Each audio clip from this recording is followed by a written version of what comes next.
समय की बात है जब एक गांव में एक छोटा सा परिवार रहता था। उस परिवार में जगन, उसकी पत्नी ललिता और उसका 10 साल का बेटा कन्नू रहता था। जगन कभी भी अपनी पत्नी से सीधे मुंह बात ही नहीं करता था। जब देखो उस पर गुस्सा करता और बिन बात के डांटता रहता था। बेचारी ललिता अपने पति से बड़ी ही दुखी थी। उसे बस अपने बेटे कन्नू से उम्मीद थी कि वो बड़ा होकर उसकी इज्जत करेगा और उसकी सेवा करेगा। एक दिन की बात है जब जगन दारू में धुत घर आता है और ललिता पर चिल्लाने लगता है। जगन ललिता को मारने लगता है और जब कन्नू अपनी माँ को बचाने की कोशिश करता है तो वो कन्नू को भी एक थप्पड़ रख देता है। बेशरम कहीं की, चल बाहर निकल यहाँ से, निकल। हम इस रात में कहाँ जाएंगे जी? ऐसा मत करो हमारे साथ, हमें घर से मत निकालो। नहीं, तू निकल यहाँ से, हट।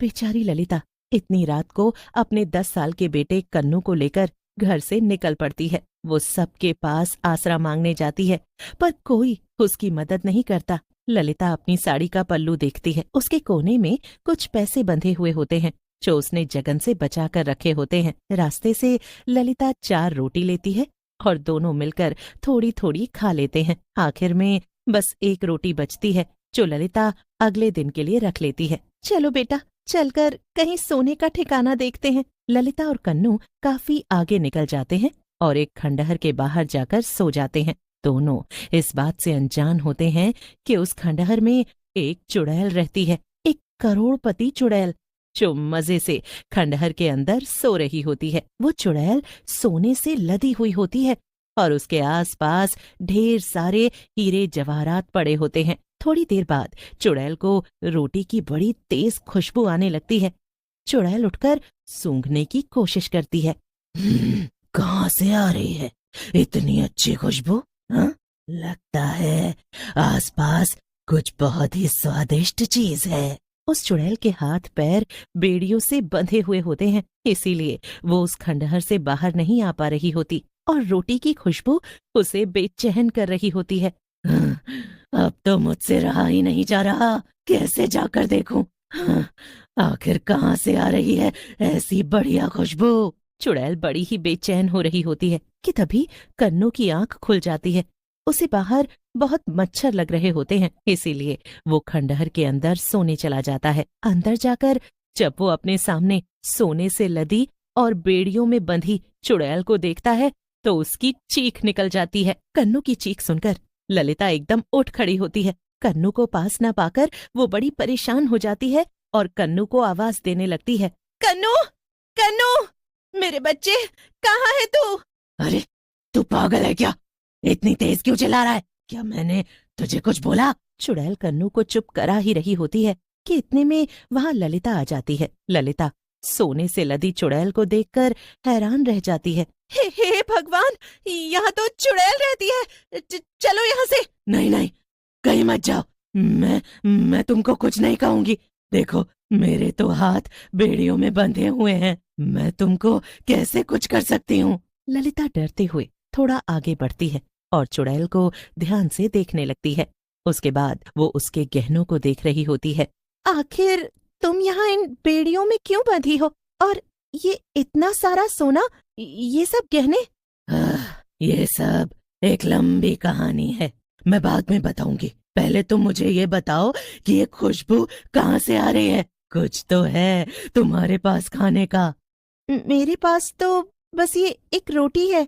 ललिता अपने पल्लू में बंधी रोटी निकालकर चुड़ैल को दिखाने लगती है। रोटी देखकर चुड़ैल पागल सी हो जाती है। हाँ, हाँ, मुझे दे दो, ये मुझे दे दो, जल्दी दे दो, मुझे बहुत भूख लगी है। हाँ, हाँ, सालों से भूखी हूँ मैं। मेरे पास बस ये एक ही रोटी बची है। सर बोल, तो मैंने कल के लिए बचा रखी है। अगर मैंने तुमको ये रोटी दे दी तो हम कल क्या खाएंगे? चुड़ैल तभी साथ में पड़े सोने में से थोड़ा सोना निकालकर ललिता को देते हुए कहती है। हाँ, ये लो, ये लो, ये ले जाओ, पर वो रोटी मुझे दे दो। ललिता ये देखकर एकदम हैरान रह जाती है। एक रोटी के बदले इतना सारा सोना?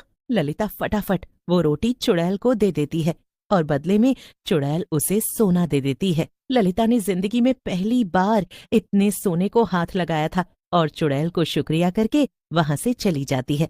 ललिता उस सोने से सबसे पहले अपने लिए उसी गांव में एक छोटा सा घर लेती है और फिर घर का सारा सामान भी खरीद लेती है। अब मैं हम दोनों के लिए खाना बना देती हूँ, फिर साथ में बैठकर खाएंगे। ललिता जल्दी से दोनों के लिए खाना बनाकर लाती है और जैसे ही दोनों खाना खाने बैठते हैं तब ललिता को उस चुड़ैल का ख्याल आ जाता है। बस फिर ललिता एक डब्बे में खाना पैक करके उस चुड़ैल के लिए ले जाती है। कन्नू भी उसके साथ ही जाता है। जैसे ही वो खंडहर के पास पहुंचते हैं तभी चुड़ैल को स्वादिष्ट खाने की खुशबू आ जाती है। खाना खाना, इतनी अच्छी खुशबू तो बस स्वादिष्ट खाने की ही हो सकती है। चुड़ैल ललिता और कन्नू को एक बार फिर से देखकर बड़ी खुश होती है। तुम दोनों यहाँ? हम तुम्हारे लिए खाना लेकर आए हैं। हाँ सच में, देखो ना मैंने कितनी सारी चीजें बनाई हैं। इतना सब कुछ, जल्दी दो जल्दी दो। ललिता चुड़ैल को जल्दी से खाना देती है और चुड़ैल गपागप खाने लगती है। सारा खाना खाकर जो उस चुड़ैल को खुशी मिलती है वो ललिता को उसके चेहरे पर साफ दिख रही होती है। चुड़ैल इस बार पहले से भी ज्यादा गहने ललिता को देती है और ललिता तो खुशी से पागल ही हो जाती है। इतने सारे गहने! मैंने इसके लालच में तुमको खाना नहीं दिया। मैं तुम्हारी नीयत जानती हूँ, तभी तो तुमको ये दे रही हूँ, वरना लालची और बुरे इंसान के हाथ में जाकर तो ये सोना मिट्टी बन जाता है। अच्छा, अब ये तो बताओ कि क्या थी तुम्हारी कहानी? मैं एक बहुत ही अमीर औरत थी, एक करोड़पति इंसान। मेरे पास इतना पैसा था कि बस मैं खुद ही नहीं जानती थी। बहुत घमंड था मुझे अपने पैसों का। मैंने पैसों के आगे अपने पति, अपने बच्चों को भी कुछ नहीं समझा। अपने बूढ़े सास ससुर को मैंने भूखा रखा और वो ऐसे ही मर गए। मुझे बस पैसा चाहिए था, पैसा। एक दिन मेरे पति और मेरा बच्चा दोनों मुझे छोड़कर चले गए। मैंने उन्हें रोका भी नहीं, क्योंकि मेरे पास तो पैसा था और मुझे बस वही चाहिए था। फिर मेरी हालत ऐसी हो गई कि कोई मुझे पूछने वाला नहीं था। अकेले भूखी प्यासी पड़ी पड़ी एक दिन मैं मर गई।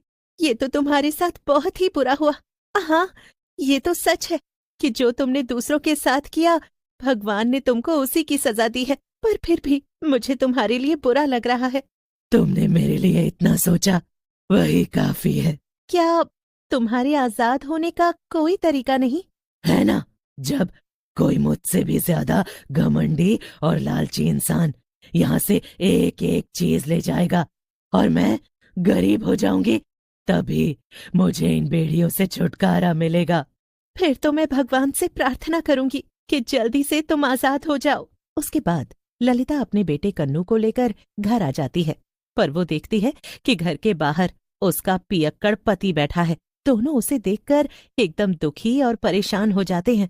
तुम यहाँ क्या कर रहे हो? तुम तो हम दोनों को घर से निकाल चुके हो ना, अब हमारा तुमसे कोई लेना देना नहीं है। तभी ललिता को चुड़ैल की बात याद आती है और वो जगन को उस करोड़पति चुड़ैल के बारे में बता देती है। जगन बड़ा खुश हो जाता है और उसी वक्त चुड़ैल के पास पहुंच जाता है। जगन उस चुड़ैल का सारा सोना चांदी इकट्ठा करने लगता है। वो सारा सोना चांदी लेकर अपने घर चला जाता है। आधी रात को उसे अजीब सा महसूस होता है। जब उसकी आंख खुलती है तो सब कुछ सांपों में बदल चुका होता है। जगन वहां से भागने की कोशिश करता है, पर उसे वो सांप डस लेते हैं और जगन वहीं मर जाता है। ललिता और कन्नू को उस आदमी से छुटकारा मिल जाता है और उस चुड़ैल की हथकड़ी अपने आप टूट जाती है। मैं आजाद हो गई। अगले दिन जब ललिता को जगन के मरने और चुड़ैल के आजाद होने का पता चलता है तो वो बड़ी खुश होती है और बाकी की जिंदगी सुकून